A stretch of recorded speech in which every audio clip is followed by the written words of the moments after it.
Hi, I'm Angie Wright-Reeves, and welcome to Law and Society. It costs between $18,000 to $26,000 to house one inmate in the state of Georgia. There are over 45,000 inmates in the state of Georgia, and 50% of those who are incarcerated have been incarcerated before, and over 40% who are incarcerated now will be re-incarcerated within 3 years of their release. There's definitely a problem. Today on the program, we're talking with people who are part of the solution. Ed Menifee, who is the director of the Basics program, and Kevin Clay, who is an instructor and also a graduate of the program. Thank you both for joining me. Our pleasure. It's a real pleasure. Thank you.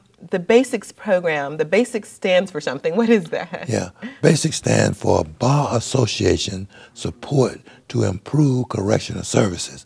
The Basics program is sponsored by the State Bar of Georgia. I thought that was fascinating, Yeah, so it was formerly the Committee on Correctional Facilities and Services, but as we have grown, they changed it from the Correctional Committee to the Basics program. So we have our own committee at the State Bar at this time. And it has an interesting history in that this was like a national initiative, I think, and all the state bar, around the country, the state bars all kind of started a basic program, and this is the only one that has survived. Is that right? That's correct. You know, back in 1976, there was a challenge by Chief Justice Warren Burger to all of the bar associations across the country to tell the lawyers and the judges, you all work with these individuals, you incarcerate them, you make money from them. Why don't you give something back? Why don't you do something economically? Why don't you do something academically to help the people that's incarcerated, to help them not to come back, and so to give this service? And accepting that challenge from the American Bar Association across the country, the LEAA, which is the Legal Assistance Program from the government, sponsored states that would take on the program to different bar associations. 23 states took on the Basic program. They weren't called Basic program. Right. That's the Atlanta program, it's the Basic. Okay. But programs similar to, they wrote their proposals and got them funded. But after 3 years, most of the programs went out because they went in to just do the funding part to try to do a program. But we developed this program for a lifetime, so it wasn't just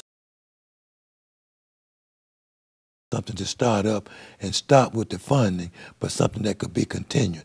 So yes, the Georgia program, sponsored by the State Bar of Georgia in partnership with the Department of Corrections, is the only program that's left in this year. Amazing. And I think that you told me over 11,000 graduates of the program? Have graduated since 1976 in the program. Now, the basic purpose is what? Employability, rehabilitation services. What exactly is the basic purpose of the program? All right. The underlying purpose is to stop recidivism. Right. You know, it's a stop huge the people. Problem, right? A big problem. You know, the Department of Corrections in Georgia, when we started, was the Office of Prison and Rehabilitation. But it's no longer the Department of Corrections and Rehabilitation. It's just Department of Corrections now, DOC. So their purposes were not the same. And so our program was accepted for that reason as well, to go in and help individuals, give them some tools that they could use while incarcerated, but when they come out, what could they do? What do they need to know? They need to know how to go get jobs and how to keep the job. They need to know how to communicate with the families and friends and the community. You know, the person incarcerated has so many weights on their backs.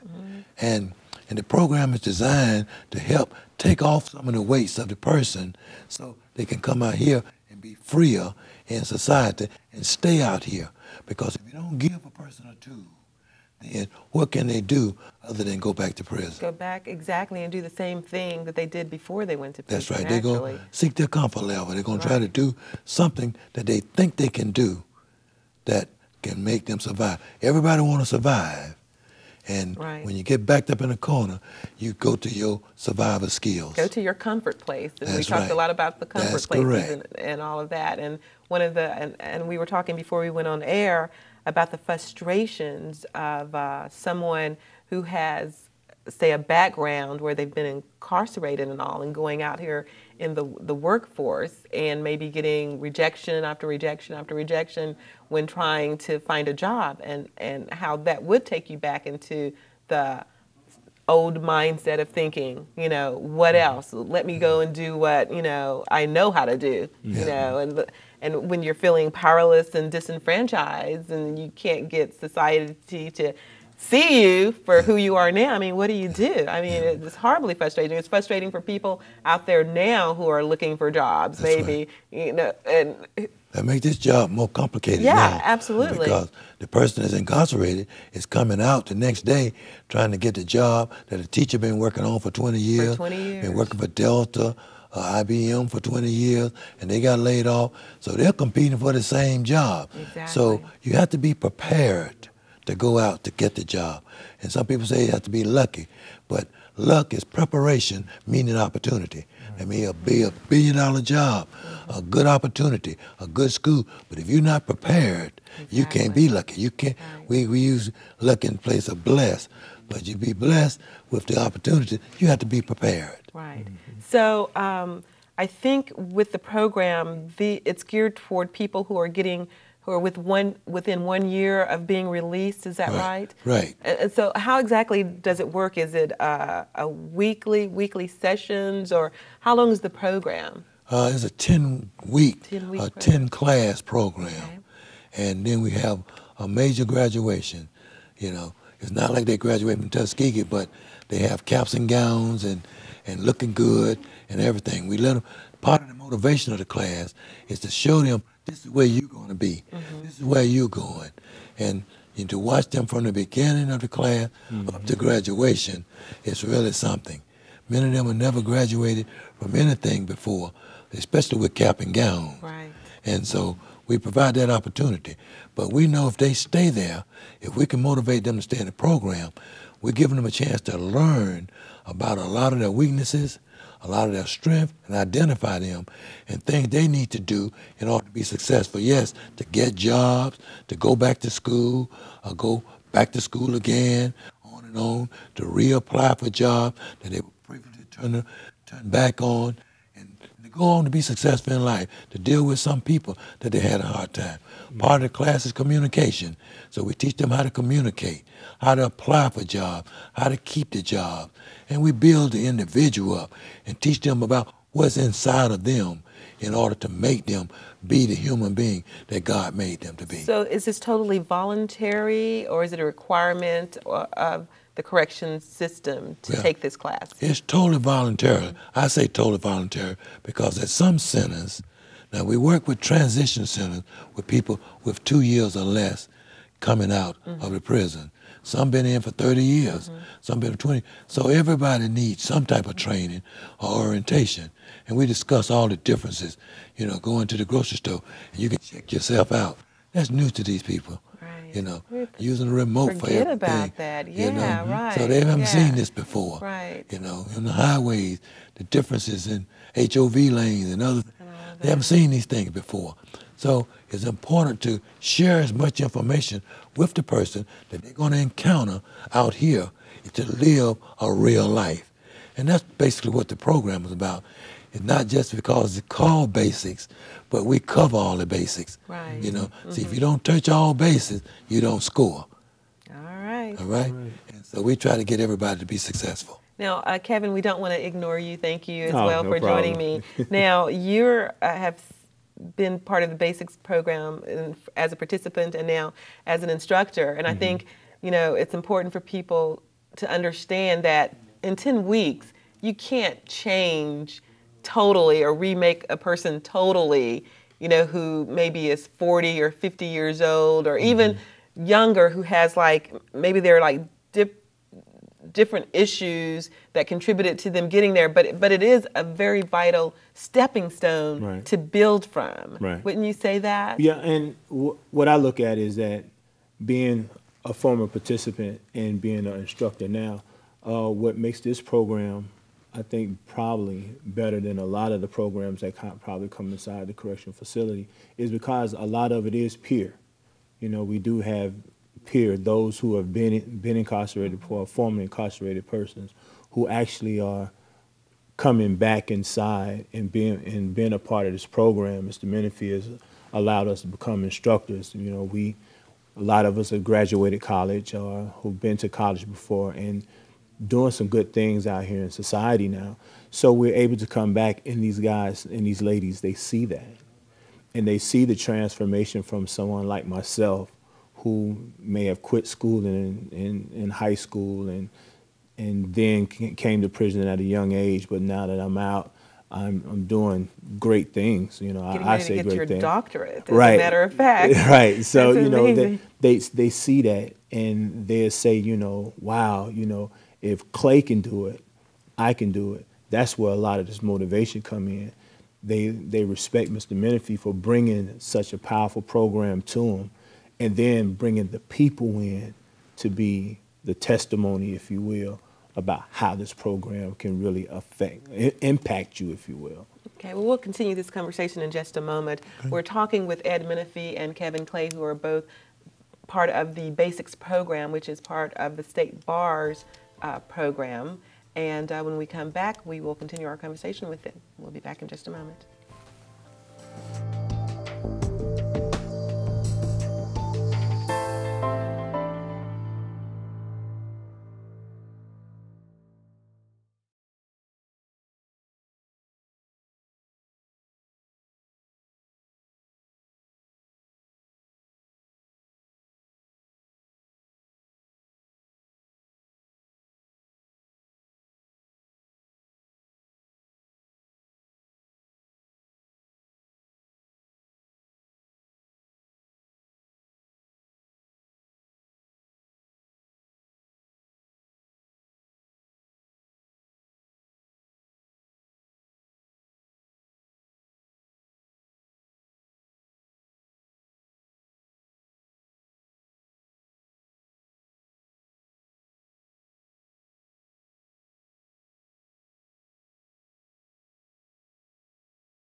Hi, I'm Angie Wright-Reeves, and we're back on Law and Society. We're talking with Edward Menifee and Kevin Clay, who are part of the Basics program. Mr. Menifee is the director, and Kevin is an instructor and also a graduate of the program.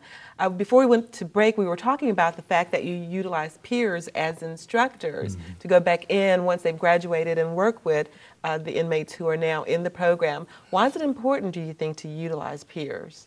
It's so important because a person that's been incarcerated, whether it's 10 years, 20 years, 15 years, like Mr. Clay, it's been 15 years, 8 months and 12 days and 6 hours, you know, in there. And so you learn something every day, regardless, whether it's positive or negative. You learn something every day. And they've learned something in that system that is beneficial to teaching any person, and we always inspire everybody like yourself. After you finish law school, whether you teach in high school or not, there's someone that's beginning law school, you could teach a class there. There's someone in second year law school, you could teach a class there. Especially in high school or tutoring, we could put you in business doing some of those, because you have learned something that is that people need. And so it's important that a person has been incarcerated, and like I shared with Clay and them, the information that you learn there, we want you to start making money from what you've learned. See, a lot of people have good thoughts, good ideas, and et cetera, but they don't make any money for it. This is a capitalistic society. You have to learn how to capitalize on every experience that God gives you. It's not for just a no purpose. Everything has a purpose to it. So we take the people and provide the opportunity. If you are willing to work, willing to learn our system in the basic program, if you have a bachelor's degree, that's one key thing. In our society, to be successful, you need the education. In order to keep basics, successful, we have to have the credentials. We have to have our people qualified academically throughout the state. And having a college degree is the basics. And so we utilize that experience with the people that have had the prison experience. Mr. Clay, when he was in my class, and I say he was the president of his class, and did a great job as a student in the class. But he said, I want to be a basic instructor. This was a long time ago. And at that time, Clay tells the story that he spent 4 years in the 9th grade and was getting a GED or something. I don't even remember the year. But he said, I want to be a basic instructor. I say, Mr. Clay, if you go to college and get a degree, I promise you that I would train you to be a basic instructor. Wow, amazing. 2 weeks after Clay left out of the prison system, he was in Georgia State. Georgia Enrolled State. in college. And I keep it in my office all the time to show people I was at his graduation. Wow. Yeah. And then he got to Lycan College. And most of our folks have master's degrees, but he said, I like this education thing. And Clay went on and got his master's degree. And today, next year, he's going to have his doctor's degree. And we're really proud of him as a human being, as well as being one of our students. You know, I don't, because of favoritism, I just tell people he's one of my favorites. You know what I mean? And, one of them. Yeah, he's one of my favorites. Well, he's a powerful example for the success of your program. That's I mean, right. if this is what happens when people go to your program, I can see it inspiring people. I was fortunate enough to go to a fundraising event last year and got to hear this man speak as well as yourself. And I was sitting there thinking, wow, I mean, just write a check, do something, All right. All right. So Kevin, tell me about your experience. Mr. Menifee mentioned that you were incarcerated for, 12 years? I was incarcerated for 15 years and 8 months. In December of 1985, I had the unfortunate the misfortune of being in a altercation with a gentleman, and he died behind our altercation, and I was convicted of murder in May of 1986. So a young man. 20 years old. 20 years old. Yeah, Wow. 20 years old. So for the next 15 years and 8 months, as we say, I was 36 when I got out. But one of the great things about the program, I was actually able to meet Mr. Menifee in 1996. And I went through the program then, and I went through the program again right before I got ready to go home. And something that he used to always tell me then was, when you're ready, these walls will not be able to hold you anymore.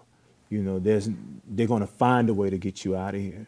And so I used to think, well, I don't know, but. So what sort of sentence did you have? I had a life sentence. You had a life sentence. I had a life sentence. So when you were going through the program, you weren't sure. Right. If you were going to be released. I had already been denied parole 2 times when I was actually in the program. But the second time I got to the program, I had already been denied parole twice. So after that, it just started sparking in my mind as far as how to become an entrepreneur, how to start thinking positive, take these words like can't and no and they won't and all these other things that was giving someone else power over me. Start getting rid of these words and start saying I can and I will and I have to and I must and oh yeah, I can do this, So when those words start becoming prevalent in my life, things just started opening up. And again, I became the president in 2000 of our class because the class is taught in Atlanta Transitional Center twice a year. And so 2000, and I claimed it. And I told Mr. Menifee, I'm going to be an instructor. One of the classes is you have to write down some of the things that you are going to do, more of a plan of action. And so I let Mr. Menifee know then in our class, I wanted to be a community activist. I wanted to be an instructor. I was going to finish college. So this was in 2000? This is in 2000. The second time you'd taken the class? This is the second time I've And taken the class. You had already been denied parole and I've already again. been denied parole already previously, maybe about 6 months earlier Before than then. that. Before then, I'd already been denied parole. And my claim then was I was getting out. Right. And I just started walking, as you say, walking faith, I guess that's what you would call it, you know. And that January, because it was December of 2000, that January,